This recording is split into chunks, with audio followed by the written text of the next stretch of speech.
Il fut une étoile filante de la peinture française. Antoine Watteau a une vie courte et sa production a été limitée.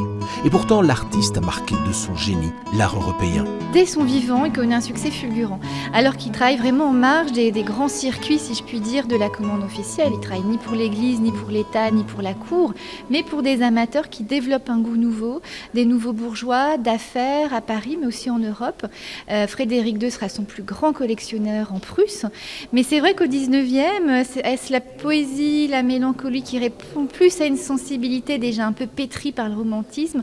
Ces poètes, alors on pense à Verlaine, notamment à Baudelaire, ont senti quelque chose, une sensibilité extraordinaire chez cet artiste. Près d'un tiers des tableaux montrent des musiciens ou des instruments de musique. C'est donc le plus logiquement du monde que l'exposition se propose de mettre en résonance peinture et musique.